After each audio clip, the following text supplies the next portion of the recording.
Welcome back to my channel. ഇന്നത്തെ എൻ്റെ ഈ വേഷം കണ്ടിട്ട് നിങ്ങൾ വിചാരിക്കും ഇതെന്താ സംഭവം എന്ന്. ഇതൊന്നുമല്ല, ഞങ്ങളുടെ നാട്ടിലത്തെ അമ്പലത്തിൻ്റെ ഉത്സവമാണ്. നാളെയാണ് കൊടിയേറ്റ്. അപ്പോൾ കൊടിയേറ്റിൻ്റെ തലേ ദിവസം ഒരു താലപ്പൊലി എഴുന്നള്ളത്തൊക്കെ ഉണ്ട്. അപ്പോൾ അതിൻ്റെ നമ്മുടെ ഈ ഓരോ നാട്ടിലെ ഓരോ കരകക്കാരൊക്കെ ഉണ്ടല്ലോ, ആ കരകത്തിൻ്റെ ഒരു വിശേഷ ദിവസമാണിന്ന്. അപ്പോൾ അതിന് വേണ്ടിയിട്ട് ഈ കരകത്തിലുള്ള എല്ലാവരും ഒരേപോലത്തെ ബ്ലൗസൊക്കെ ഇട്ടിട്ട് ഉള്ളൊരു താലപ്പൊലിയാണ്.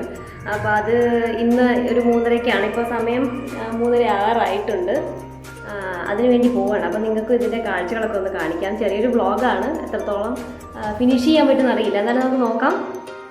നിങ്ങളും കണ്ടിട്ടില്ല. അപ്പോൾ ദക്ഷിണ കാശി എന്നറിയപ്പെടുന്ന വൈക്കം മഹാദേവ ക്ഷേത്രമാണ്. കോട്ടയം ജില്ലയിൽ വൈക്കം എന്ന് പറയുന്ന സ്ഥലത്താണ് ഈ അമ്പലം സ്ഥിതി ചെയ്യുന്നത്. അപ്പം ഇപ്പോൾ ഒരുമാതിരി എല്ലാവർക്കും അറിയാവുന്ന ഒരു സ്ഥലമാണ്. വൈക്കത്തഷ്ടമിയാണ് ഇവിടുത്തെ ഉത്സവം. അപ്പോൾ ഉത്സവത്തിന് തലേ ദിവസം കുലവാഴ പുറപ്പാട് എന്ന് പറഞ്ഞിട്ടൊരു ചടങ്ങുണ്ട്. അതായത് ഈ നാട്ടിലെ എല്ലാ കരയോഗങ്ങളിൽ നിന്നും മറ്റേ വാഴക്കൊല അത് കളക്ട് ചെയ്ത് അമ്പലത്തിൽ അലങ്കരിക്കാനും മറ്റു കാര്യങ്ങൾക്കൊക്കെ ആയിട്ട് ഉത്സവത്തിൻ്റെ തലേ ദിവസം ചെയ്യുന്ന ഒരു ചടങ്ങാണിത്. അതിന് ഞാനിപ്പോൾ റെഡിയായതാണ്. ഇപ്പോൾ ഏതായാലും അതിനുള്ള സമയം കിട്ടിയില്ല. അപ്പം ഇതാണ് എൻ്റെ ഔട്ട്ഫിറ്റ്. സെറ്റുമുണ്ടാണ്. സെറ്റുമുണ്ടിന് എല്ലാവരും ഒരേപോലത്തെ ബ്ലൗസ് ആയിരിക്കും. ഈ കരകത്തിൽ എല്ലാവർക്കും ബ്ലൗസ് പീസ് എല്ലാവർക്കും കൊടുത്തിട്ട് ഒരേ യൂണിഫോമിലായിരിക്കും. അതിനിപ്പം ഞാനിപ്പോൾ ഈ ഒരു കമ്മൽ, എനിക്ക് തോന്നുന്നു ഞാനൊരു ഹോൾ വീഡിയോയിൽ ഈ കമ്മൽ കാണിച്ചിട്ടുണ്ട്. അപ്പം ഇതാണ് കമ്മൽ. ഇതാണ് എൻ്റെ ഇതിനെ മാച്ച് ചെയ്തിട്ടൊരു വളയിട്ടതാണ്. അപ്പോൾ ഇതൊക്കെയാണ് ഇന്നത്തെ ഒരു സംഭവം. അപ്പോൾ ഞാനിപ്പോൾ പുറപ്പെടാൻ നിൽക്കുകയാണ്. നിങ്ങൾക്ക് താലപ്പൊലി പോകുന്നതും അമ്പലത്തിനകത്തത്തെ വീഡിയോസും ഒക്കെ ആയിട്ട് പുറകെ കാണാം. അപ്പോൾ നമുക്ക് വീഡിയോ കാണാം. അപ്പോൾ എല്ലാവരും ഞാൻ ഉത്സവത്തിന് ക്ഷണിക്കുകയാണ്. എല്ലാവരും വരണം. അറിയുന്നവരൊക്കെ ഉണ്ടായിരിക്കും, അറിയാത്തവർക്ക് വേണ്ടിയിട്ട് കൂടിയാണ് പറയുന്നത്. എന്തായാലും വീഡിയോ കാണുമ്പോൾ 2 ദിവസം കഴിയും. എന്നാലും വൈക്കത്തഷ്ടമി എല്ലാവരും ഇവിടുത്തെ നാട്ടിലെ ഒരു വലിയ ഉത്സവമാണ്. അപ്പം 2 വർഷത്തിന് ശേഷമാണ് ഇത്രയും ആഘോഷത്തോടെ. കാരണം കൊറോണയൊക്കെ ആയത് കാരണം ഒത്തിരി ലാഗ് വന്നുപോയി. കാരണം കഴിഞ്ഞ വർഷമൊക്കെ ഉത്സവം ഉണ്ടായിരുന്നെങ്കിലും അധികം പ്രോഗ്രാംസ് ഒന്നും ഉണ്ടായിരുന്നില്ല. ഇത്തവണ നിറയെ പ്രോഗ്രാം ഉണ്ട്. അപ്പോൾ എനിക്ക് നാളെ തിരുവാതിരയുണ്ട്. 14-ാം തീയതി നവംബർ 14-ാം തീയതി 7:30-ക്ക് ഡാൻസ് പ്രോഗ്രാമും ഉണ്ട്. അപ്പം എന്താണ് നമുക്ക് ബാക്കി കുറേ കാണാം. ഓക്കെ.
അങ്ങനെ ഇന്നത്തെ പരിപാടികളൊക്കെ കഴിഞ്ഞ് ഉത്സവം ആരംഭിച്ചു. നാളെ തൊട്ടാണ് നാളെയാണ് കൊടിയേറ്റ്. അത് കഴിഞ്ഞിട്ട് അങ്ങനെയാണ് 10-12 ദിവസത്തെ ഉത്സവമാണ്. അപ്പോൾ ഞാൻ പോയിട്ട് വന്നു. ഇപ്പോൾ സമയം 7:45. അപ്പം 3-3:30 തുടങ്ങിയ പ്രയാണമാണ്. അപ്പോൾ എത്രത്തോളം ഇതിൻ്റെ അത് കവർ ചെയ്യാൻ പറ്റിയിട്ടുള്ളതെന്നുള്ളത് നിങ്ങൾ കണ്ടിട്ട് അഭിപ്രായം പറയണം. എന്തായാലും ഇത്രയൊക്കെ ഉള്ളൂ. അപ്പോൾ ഇനി ഡ്രസ്സൊക്കെ മാറി കുളിച്ചിട്ട് ഡിന്നറൊക്കെ കഴിക്കണം. അപ്പോൾ നമുക്ക് വീണ്ടും കാണാം. Okay then bye, good night.